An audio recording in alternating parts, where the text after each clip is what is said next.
Kala nyo ba urungan ko kayo? Hindi, papalaga ko sa inyo. Ang lakas ng loob mong maghamon. Pinag-iisa ka lang. Ha? No? Kakayanin ko kayong tatlo. Wala akong pakialam sa inyo. Inyabo mo pa ka mo. Sama mo makatingin, no? Samantalang dayo ka lang dito. Papalaga sa inyo tatlo kayo.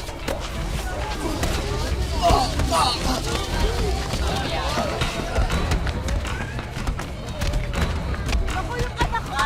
Huwag yung saktan! Tama! Ano kayo? Uwi na kayo! Ah! Opo. Manong ka na. Opo. Magsiuwi na kayo! Ano na?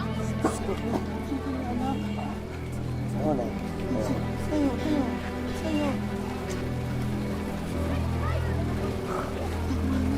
Ano ba kaya nyo? Oh, halika na. Hangad ng bawat ilaw ng tahanan na maging gabay na magsisilbing liwanag sa kanilang mga anak.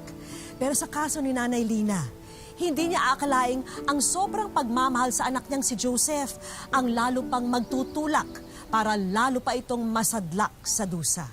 Paano haharapin ng isang ina ang kalagayan ng isang anak na unti-unting winawasak ng kanyang sariling katinoan? Sa magulang ba dapat isisi ang pagdurusang dinaranas ng kanilang mga anak? Magandang araw po mga kapuso. Ako po si Vicky Morales at ito po ang Wish Ko Lang. Nay, dahan-dahan lang masakit. Oo, dahan-dahan lang ha. Nasasaktan ka? Hindi mo inisip yan nung nakipagbasag ulo ka. Jaime, tama na. Baka tumaas ang presyon mo. Tataas talaga ang presyon mo. Wala namang pakinabang dito sa bahay, nagdadala pa ng problema. O ano? Tinitingin mo, lalaban ka? Ha? Tama na, Jaime. Katatapos pa lang ng isang gulo ng anak mo. Gusto mo na naman ng isa pa?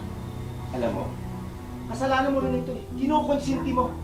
Mahiya ka naman doon sa mga kapatid mong nagbabanat ng buto sa Maynila. Ingay niyo. Tignan, kinakausap ko pa, tatalikuran ako. Hoy! Joseph? Kumay ka rito! Sige, sundan mo. Kaya nagkakasungay yan eh. Alam niya kasi may magtatanggol sa kanya.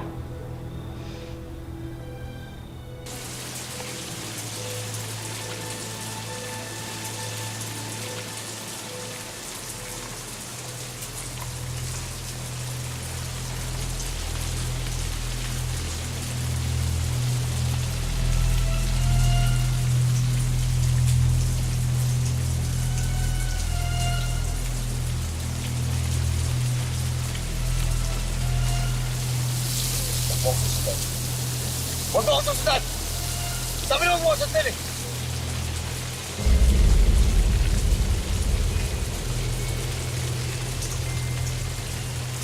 Saka lang!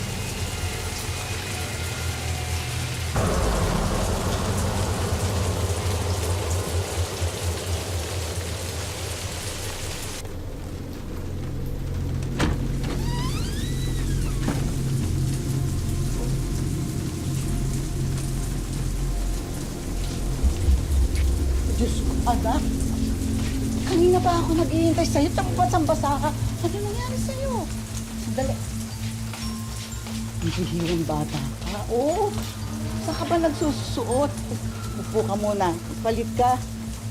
Mamaya niyan eh. Sinipong ka. Nagnilagnat ka. Tulungan mo nga ako. Uy, bakit di mo ako sinasagot? Tanggalin mo yan. Taas mo na yung kamay mo. Anak ko naman, ano ba namang sakit ang ulo itong dinadala mo sa akin? Ha? Oh, ha? Anak, bakit mo hindi ako sinasagot? Oo, ikaw nang pakain ng baboy, tapos ako na mag-iigip. Oo. Psst! Kamahingi. Marinig ka ni nanay eh. Ano ba? Ikaw makulit. Ikaw makulit eh. Saka ba? Sabi na huwag kayo makulit eh. Ikaw makulit. Lumayo kayo. Ano ba? Lumayo. Lumayo kayo sa harap ako. Lumayo ka. Joseph, anak. Bangon na. Sabayin mo ako manangalian. Anak. Sina.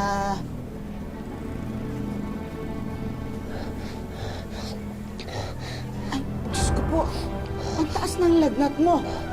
Jaime!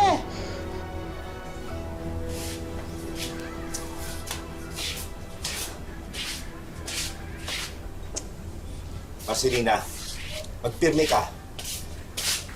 May sakit ang anak mo, nilalagnat. Alam bang pigilan ko ang sarili kong huwag mag-alala? Bakit kasi hindi pa natin dalhin sa ospital? Gipit nga tayo. Pagkain, wala tayo. Ospital at gamot pang iniisip mo. Eh anong gusto mong gawin? Hayaan na lang siyang ganyan. Wala nga tayong pera. Anong gusto mong gawin? Mga kapatid niyan na nasa Maynila, hindi pa nagpapadala.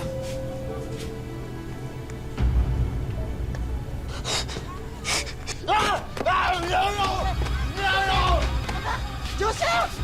Anak, bakit? Ano masakit? Uy, tatay, ayaw mo yan! Tama yan! Ay! Anak! Marcelina, nasasapian ng anak natin. Hindi na tayo makilala. Anak! Tumigil ka na! Masakit sa'yo! Dahil sa pag-aakalang pinaglaruan ng masamang espiritu si Joseph dahil sa mga inaasal nito sa kanila, nagpasya si Jaime na patingnan siya sa albularyo kahit pamariin ang pagtutol ng asawa niyang si Lina sa desisyong ito. Ngunit ang hindi nila alam, simula pa lang pala ito ng malaking dagok na kakaharapin ng mag-asawa sa piling ng kanilang anak na si Joseph.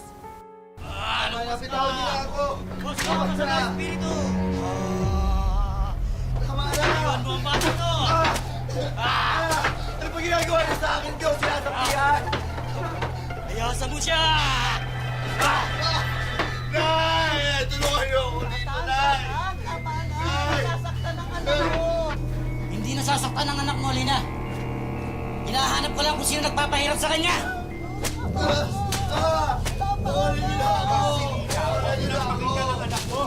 Itinuro ba siya magkakaroon? Ginagawa niyo sa akin! Ano ginagawa niya? Nay! Bawal mo ako! Bawal na ako dito!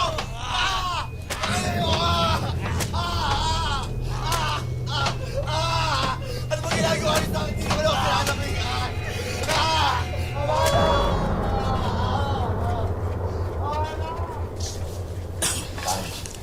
Maraming salamat po. Papatawag na lang ho namin kayo pag kailangan ulit namin kayo. Sandali lang. Tang, anong totoo nangyayari sa anak namin? Ang totoong nangyayari sa anak ninyo, hindi siya sinasapian ng masamang espiritu. Wala rin akong makitang dahilan ng kanyang karamdaman. Sa totoo lang, hindi nyo kailangan ng albularyo. Ano po ibig ninyo sabihin? Pasensya na. Sa tingin ko, sakit ng anak ninyo ay sa utak. Hindi ba kalabisan niya yung sinasabi ninyo, Tang? Sinasabi ko yan ng totoo. Kayo ang humingi ng tulong sa akin. Hindi totoo yung usap-usapan sa lugar natin. Hindi Wala totoo. akong sinasabing ganyan. Buti pa umalis na kayo bago tayo magkasakitan ng loob. Lina. Hindi totoo. Hindi totoo. Pasensya po kayo.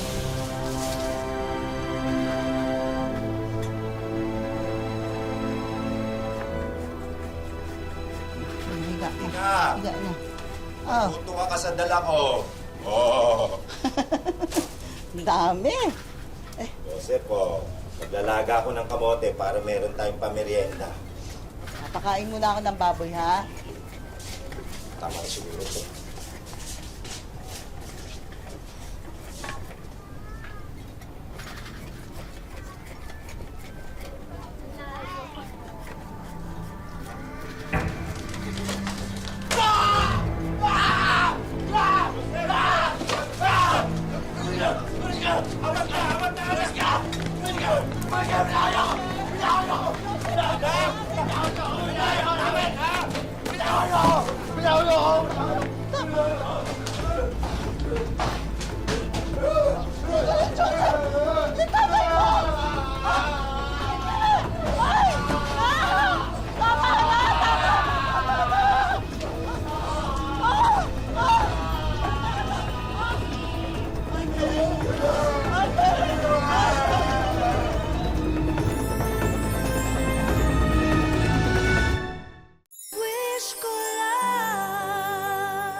Aling Nina, nakikirami po kami.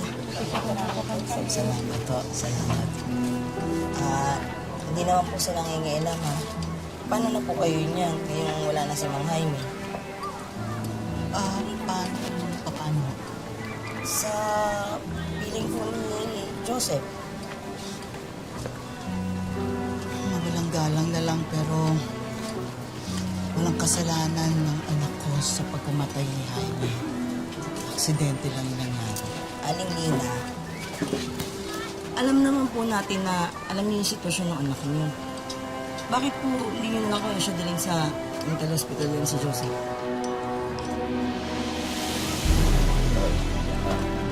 Anong ginagawa niyo dito, ha? Anong ginagawa niyo? Anong ginagawa niyo dito? Ha? Umalis kayo! Umalis kayo! Paitali niyo Umalis kayo! Wag nasaktan yung anak ko! Walang kasalanan yung anak ko! Wag nasaktan yung anak ko! Wala niyo ako! Ayun kayo! Walang kasalanan ng anak ko! Ilang beses ko pa sasabihin sa inyo! Tama na!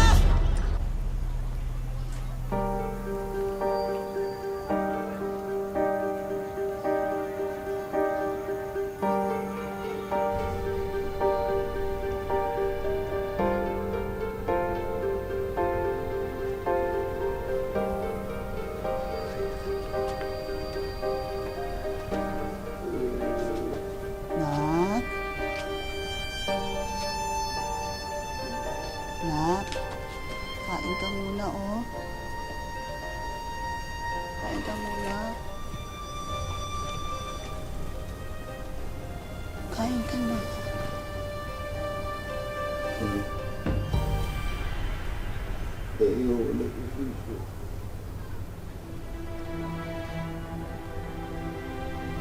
Balik na sa dati, Nay. Ayoko na dito.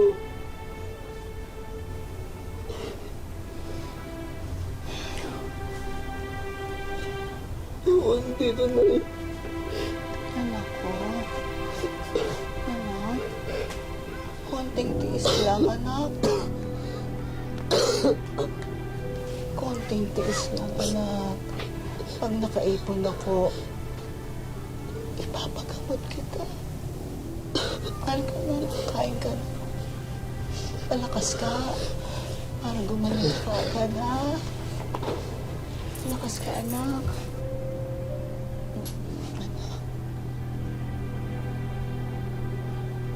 Sino ka? Ha? Ginagawa mo dito? Ha? Ano ba dito ako dito? Ano ba dito ako dito? Ano ginagalit sa akin? Ha? Ano ba dito ako? Ano ba dito ako? Ano ba dito ako? Ha? Ano ba dito ako?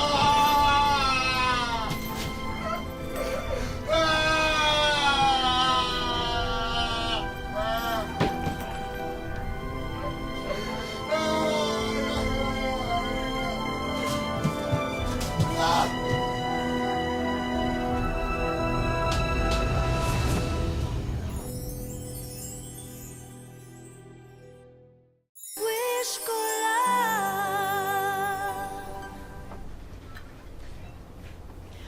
Hindi ko na alam kung anong gagawin ko. Bakit hindi pa kasi kayo humingi ng tulong sa barangay, Nay?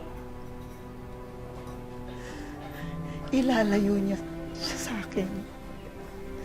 Mabuti na ganito, naaalagaan ko siya. Pero Nay, paano naman kayo? Hindi na din kayo bata. Eh kung paano kayo? Nawalan na ako ng tatay. Ayoko mawala pa kayo dahil sa kagagawan ninyo ni Joseph. Huwag yung sisisihin ng kapatid niyo. Hindi niya alam ang ginagawa niya. Tsaka hindi naman yung ginusto yung ganitong pangyayari. Basta, Nay, kayo lang ang iniisip ko. Kapag may nangyari pa sa inyo, hindi ko na alam ang magagawa ko sa kapatid kong yan.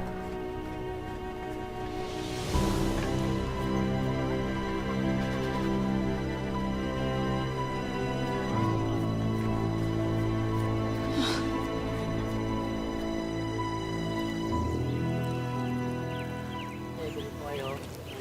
kayo, te. Dito, magkano rito? Hindi po. O, sige, dito. Sige. Sariwa po yung lahat, ate. Aling Lina, yung kulungan na anak niya nakabukas. Ha? Sandali. Mamaya na kita babayaran, ha? Diyos ko. Joseph!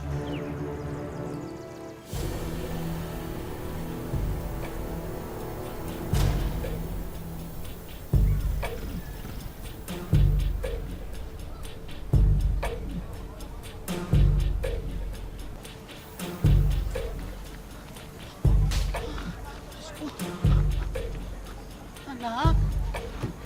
Anak! Diyos ko mo! Anak, nasasaktan ako! Nasasaktan ako, anak! Aray! Aray! Anak! Nasasaktan ako, anak! Aray! Aray! Anak! Anak, hindi mo ba ako nakikilala? Ha? Hindi mo ba ako nakikilala? Nanay mo! Patuloy ka na! Wag! Ay! Ay! Ah, Diyos ko! Ako!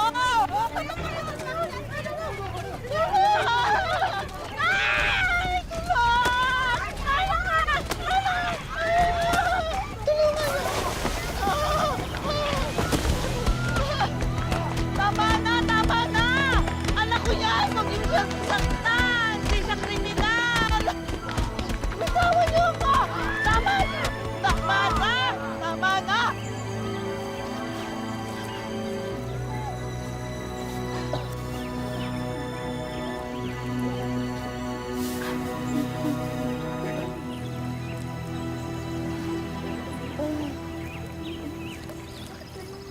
Hindi kriminal ang anak ko.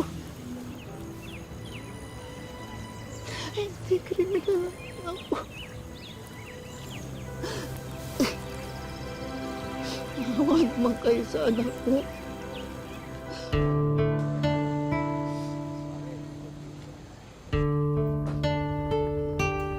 Dito sa Ginyangan, Quezon Province, nagsisilbing tahanan ang animoy kulungan na ito sa 34 na taong gulang na si Joseph.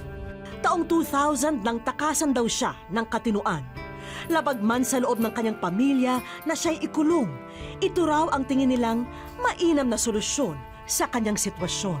Yung nag-decide kami niya na itali siya, pagawan siya ng bahay talaga niya na para sa kanya. Kasi nanakit na siya, talagang hirap. Kasi makikita mo yung kapatid mo na ganyan, hindi mo matanggap na ba't ganyan siya, matino naman siya dati. Lagay na ang loob ko nga rin eh. Nagdadasal ng umaling. Madalas ay tahimik at tulala. Minsan na may nagsasalita mag-isa. Ganyan pang karaniwang lumilipas ang bawat araw ni Joseph. Pero may mga pagkakataong sinusumpong pa rin si Joseph. Kaya mas lalong nag-ingat ang pamilya ni Joseph para wala nang mapahamak. Nag-decide kami na palta ng mas malaking kadena, doblihin siya, dinoblihan sa paa, meron pa sa baywang. Tapos ng mga time na hindi siya kumbaga hindi siya mabilis, malimit magwala, nahagas naman kasi nagsusugat yung nasa dito sa ganto niya eh. Tinanggal, in-stay na yung nasa baywang. Hanggang ngayon, hindi naman na siya ganun ka-worse magwala na kasi malaki na yung kadena niya eh. Si Nanay Lina ang kasakasama ni Joseph sa bahay. At siya lang ang nagtsatsagang mag-alaga sa anak. Pinaliliguan, naahitan ko ng balbas, ginugupitan ko ng kuko, tinutulihan ko. Pag binigay mo yung brush, siya ang nagkukuskos. Di akala ang kinukuskus yung dikon. Bubusak ko na si shampoo, siya ang kukuskos. Pero dahil salat sa buhay, dumarating daw sa punto na toyo at mantika lang ang naipapakain ni Nanay Lina sa anak. Ito namang aming Joseph ay kung ano lang ibigay mo sa kanya, basta kakain siya, kakain at hindi naman siya mapili na sa ulam. Kung anong pagkain abot mo, kakainin niya.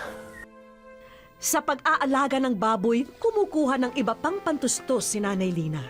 Bukod sa iniaabot ng kanyang anak na si Joyce. Para sa kapatid ko, ang gusto kong mangyari sa kanya, gumaling siya. Sana matulungan kami ng may talagang taos sa pusong tumulong sa amin. Ay, Joseph, magpagaling ka. Mahal na mahal kita din.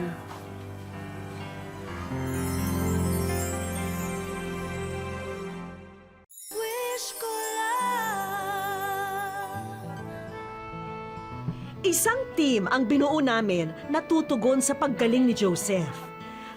Mga doktor, nurse, mga social worker, health worker, volunteer mula sa Department of Health at marami pang iba ang gustong maging bahagi sa Oplan Sagip Joseph.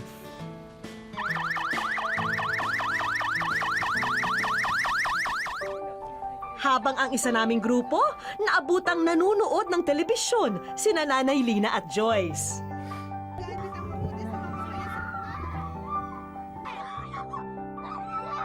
Tila nagkakaroon ng aberya sa palabas na kanilang pinapanood.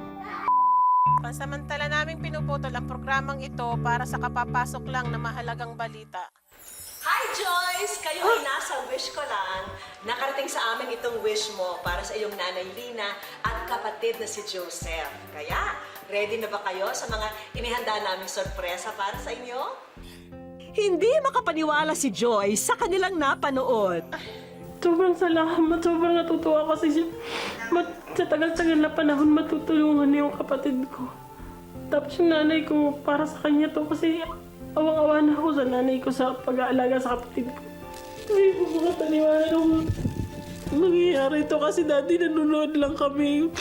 Laging ulood ako, napapanood ko lagi yung programa niyo.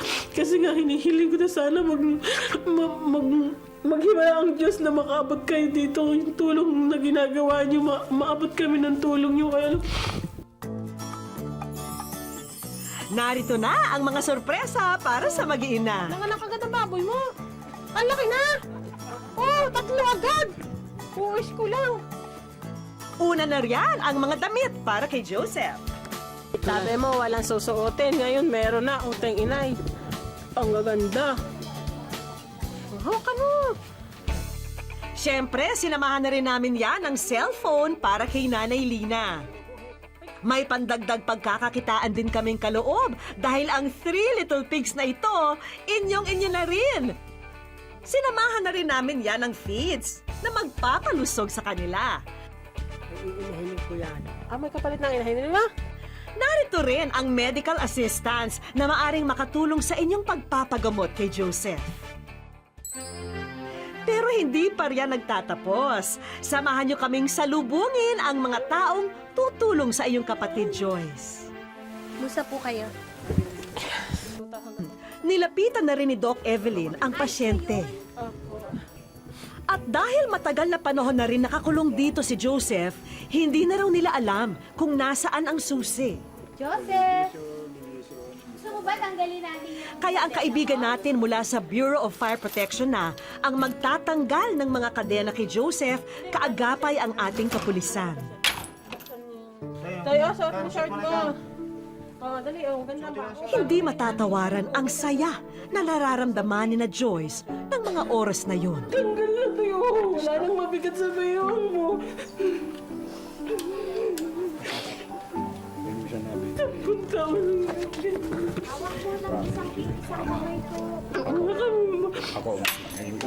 Tayo, tango na. Ayan. Okay na tayo. Magana.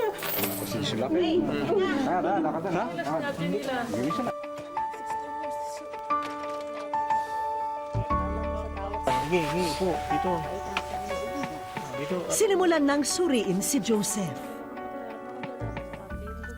Joseph, hawakan lang kita ha. Ha? Mula tutoy, mula. Ipapa-admit natin sa 13 Martires, no? Kasi kinordinate na ni Ma'am Paula. So doon siya gagamutin ng ng buong buo. Sobrang masaya po ako para sa kanya at sobrang nagpapasalamat po kami kasi mabibigyan na po siya ng lunas na tulungan po kami kasi kung sa amin pong pamilya hindi talaga po namin kaya na siyang ipagamot. Salamat sa mga tumulong sa inyo. Nakasabay na po na kasi nagaling na siya. This is a case of schizophrenia. So chronic illness siya, mental illness. So kailangan maggamot siya, madala siya sa mental psychiatric facility para magamot siya ng maganda, ng maayos. Mahaba-habang gamutan daw ang pagdaraanan ni Joseph. Kaya kailangan niya ang buong suporta ng kanyang pamilya. Sobrang napakalaki po ng pag-asa namin ngayon kasi alam po namin na may tumutulong na sa kapatid namin. May mga gamot na po siyang maiinom na magkukontagious na po yung pag-medical niya. Kaya umaasa po kami na babalik siya dito na okay, magiging okay na siya. Kaya sobrang thank you po. Sa kabila ng dinanas na hirap at pasakit ni Lina sa kanyang anak na si Joseph, pinatunayan niyang mas matimbang ang pagmamahal niya sa kahit na anumang dagok na dumating sa kanyang buhay. Dahil kasabay ng paghilom ng mga sugat ay ang pangakong may naghihintay na pag-asa para sa ating lahat. Maraming salamat po mga kapuso. Ako po si Vicky Morales at ito po ang Wish Ko Lang.